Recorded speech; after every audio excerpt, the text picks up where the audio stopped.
So Caitlin Clark obviously has been a hot button topic on the show and took the WNBA by storm last year. Now her team is going to have 41 of their 44 games nationally televised, while the reigning champs, the Liberty, only have 30. Something is brewing in Indiana. It's not the usual preseason buzz, it's something different.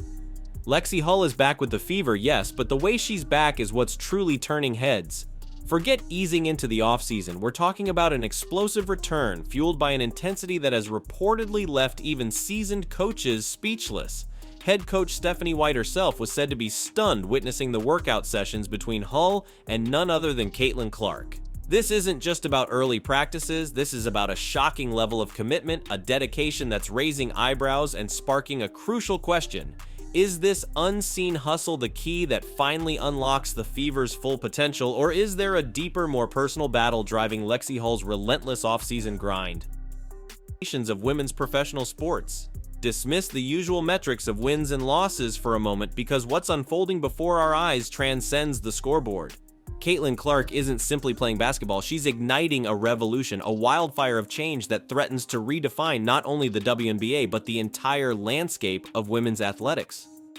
You know, just bringing different people in, you have some veteran leadership and you have some winning experience, and that's a perfect storm, really, with the players that you already had. So I think the Mabry trade and opportunity. Caitlin Clark for three for her first deep shot. Let's dispense with the pleasantries and confront the unvarnished truth. Lexi Hull's WNBA career is hanging in the balance. In the unforgiving arena of professional basketball, where roster spots are fiercely contested and longevity is a privilege, sentimentality rarely trumps performance. Behind the carefully crafted public image, the reality is starkly competitive. Sources close to the Fever suggest that Hull's foothold in the league was becoming increasingly precarious. Cast your mind back to her trajectory before the mid-season Olympic break of the last campaign, and the outlook was undeniably uncertain.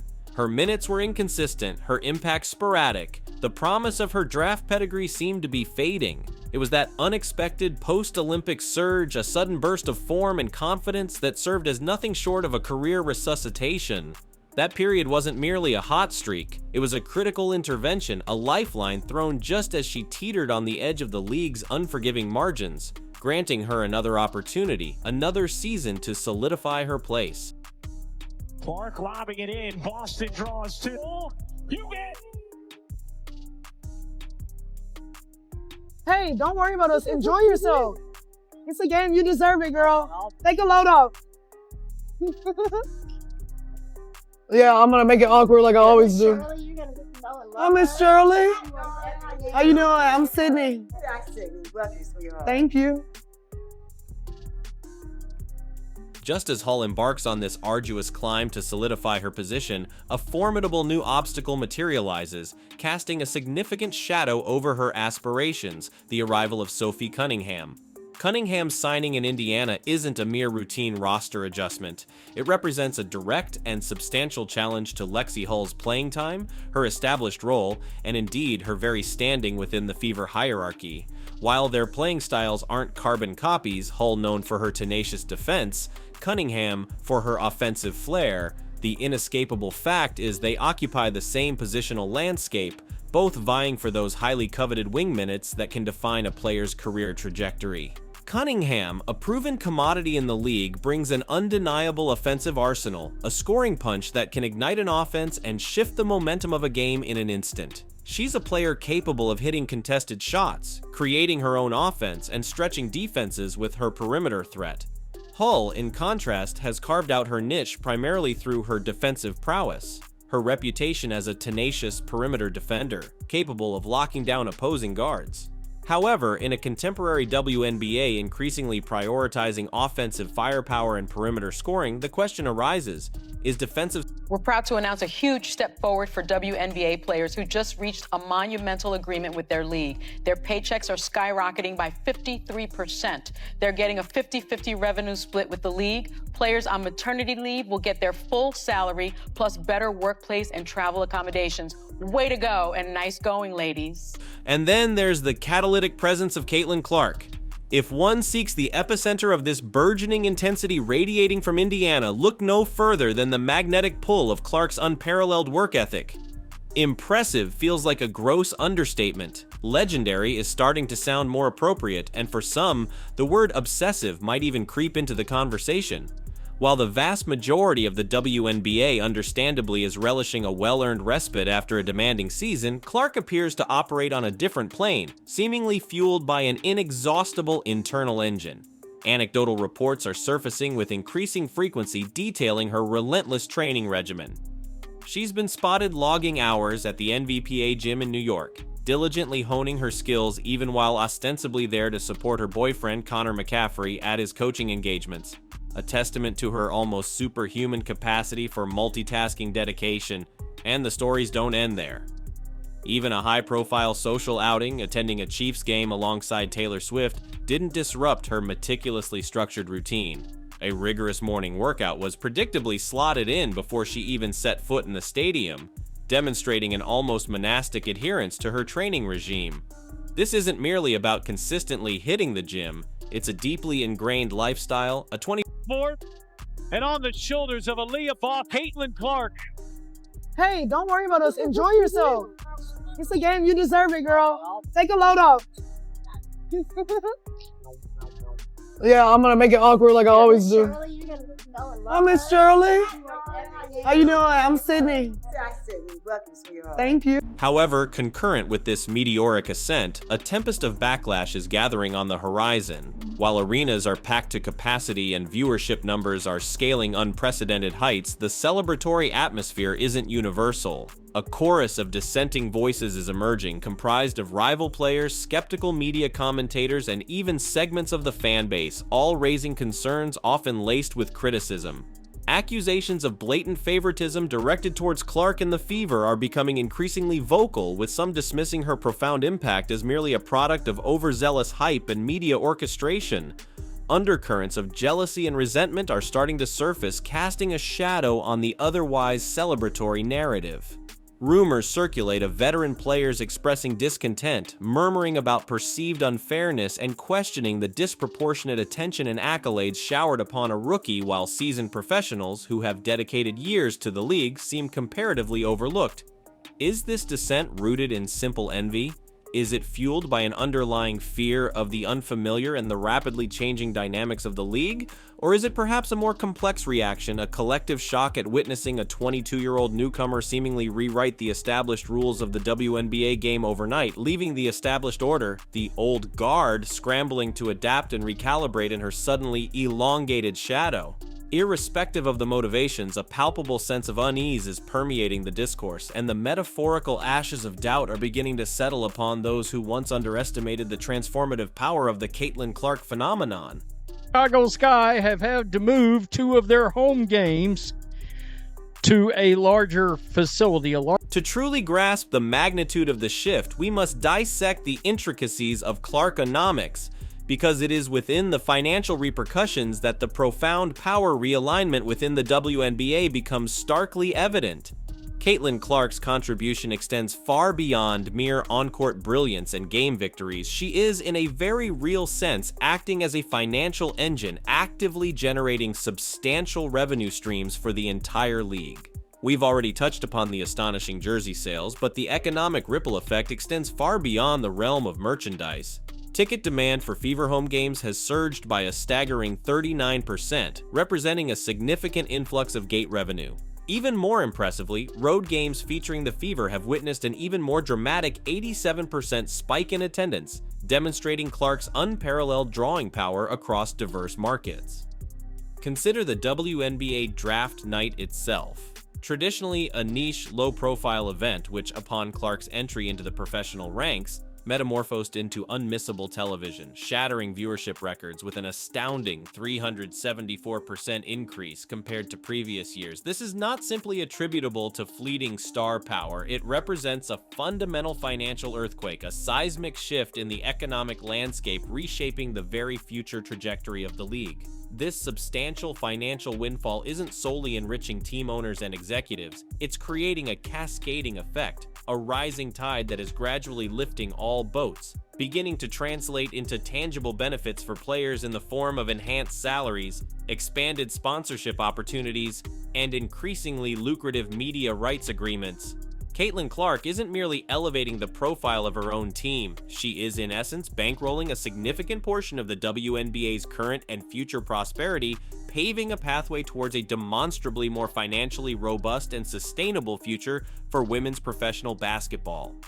Chicago Sky have had to move 2 of their home games to a larger facility, a larger basketball facility. We moved from Wintrust to the UC, has about double the capacity, so more tickets available to. Now, we must navigate into more turbulent waters and confront an uncomfortable yet crucial aspect of the Caitlin Clark narrative: the pervasive double standards and the emergence of what can only be termed a backlash sport directed squarely at her. It is undeniable that Caitlin Clark is facing a level of intense scrutiny, often bordering on outright hostility, that no male athlete achieving comparable success in a parallel situation would ever encounter. When LeBron James transitioned to the NBA, he was universally lauded as the chosen one, the prospective savior poised to elevate basketball to new heights. When Patrick Mahomes ascended to NFL dominance, he was swiftly crowned the new face of football, celebrated for his exceptional talent and marketability. Yet, when Caitlin Clark replicates this pattern of transformative impact within the WNBA, the response is jarringly different. Suddenly, the narrative shifts to excessive hype, accusations of marketing over merit, and insinuations of unfair advantages somehow bestowed upon her. This blatant application of a double standard isn't merely perplexing or irritating, it serves as a stark revelation of deeply ingrained biases within our collective perception and valuation of women athletes in professional sports.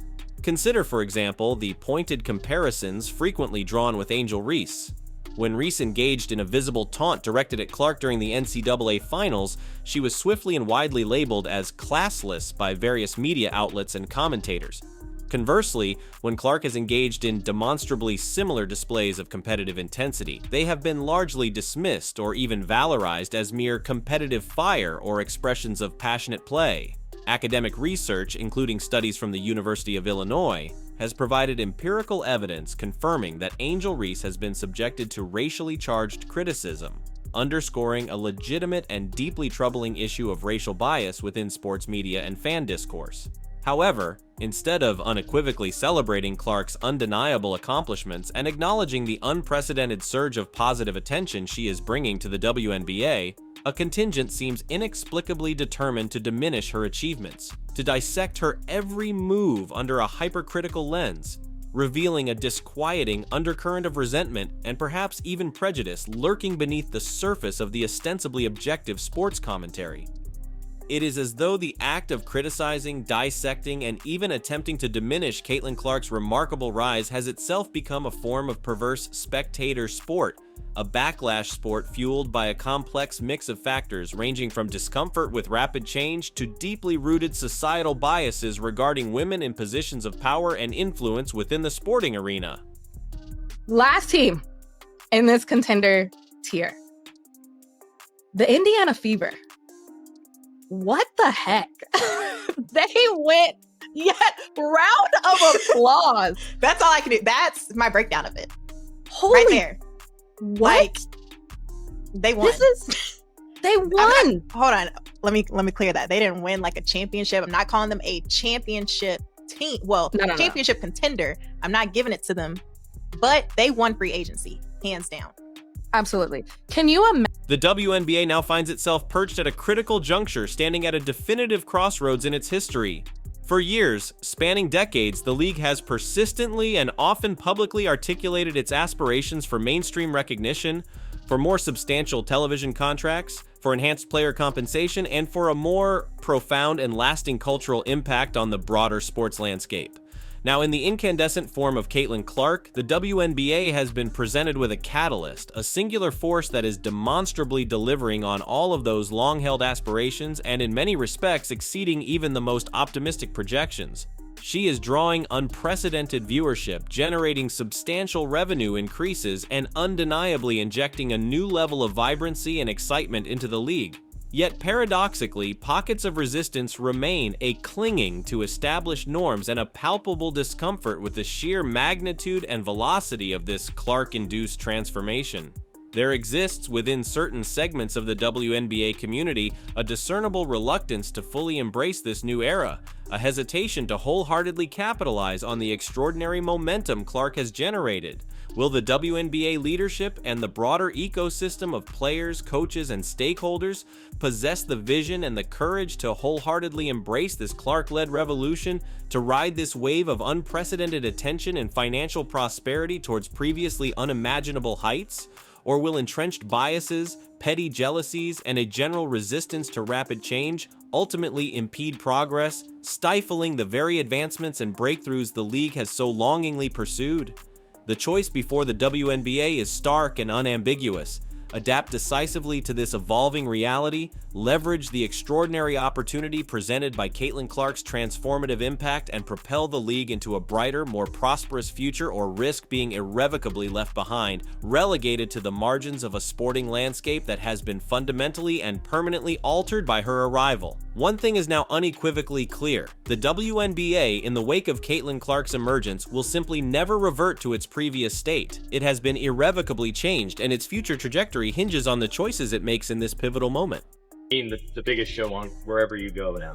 I think it's going to be awesome. I think it's going to be remarkable. And what I always thought about when I was on a team that wasn't getting that kind of visibility, whenever you go play the teams that are, that's when you bring your best game. Because now it's all eyes on your team too. And people, hopefully will be tuning into our games and seeing players from other teams that they like, that are exciting. Because there are a lot of good players around this league. So I think what we're going to be able to do with the Aces, the New Yorks. Beyond the soaring viewership numbers, the sold-out arenas, and the league-wide revenue surge, there's a more profound and lasting impact of the Caitlin Clark phenomenon that deserves to be highlighted. The direct benefits accruing to WNBA players themselves, both present and future. This isn't just about enriching team owners or bolstering network profits. The Clark effect is translating into tangible improvements in the lives and careers of the athletes who are the very heart and soul of the WNBA. The increased revenue streams are beginning to fuel significant salary increases for players across the board, moving them closer to parity with their counterparts in men's professional sports, a long-fought battle finally gaining real traction.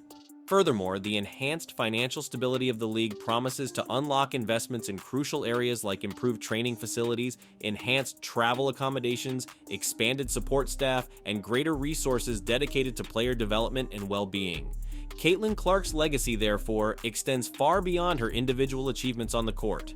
She is not merely changing the game in the present moment, she is actively constructing a more solid and sustainable foundation for generations of women basketball players to come. Her impact is paving the way for a future where WNBA athletes are not only recognized for their exceptional talent and dedication, but also fairly compensated and fully supported, allowing them to thrive professionally and inspire countless young girls to pursue their own basketball dreams.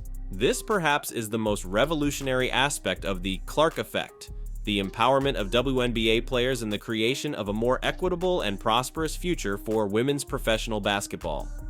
Favorite food? I love Thai food. Favorite vacation destination? Probably somewhere with the beach and warm weather, so I'm not picky about it. Favorite season? Spring.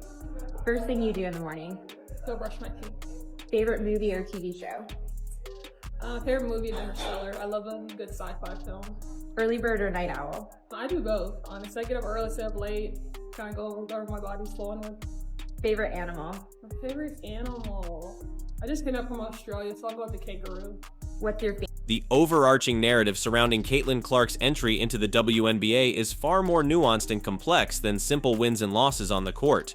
Her impact transcends conventional athletic metrics, extending into the realms of economics, cultural perception, and the ongoing evolution of women's professional sports. She is undeniably shattering established records, driving unprecedented levels of revenue into the league, and compelling a profound reevaluation of the WNBA's potential and its place within the broader sports ecosystem.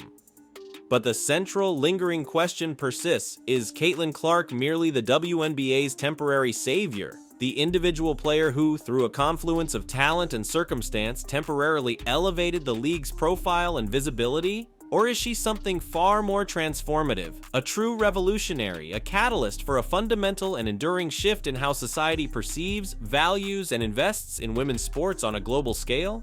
Is she simply a star, or is she a symbol of a deeper, more profound change?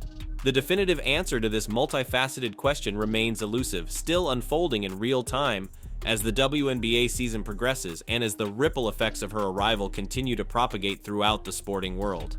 The entire world, captivated and intrigued, is now watching intently to witness the next chapters of this unfolding saga, to see how the WNBA navigates this unprecedented era, and to ultimately determine the true and lasting legacy of Caitlin Clark's extraordinary impact.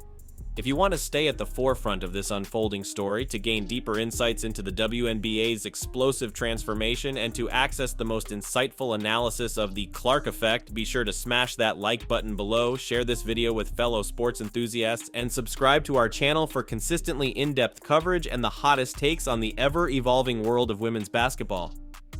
The Indiana Fever's takeover is not just a moment, it's a movement, and it's only just beginning. You absolutely won't want to miss a single pivotal moment of this remarkable journey.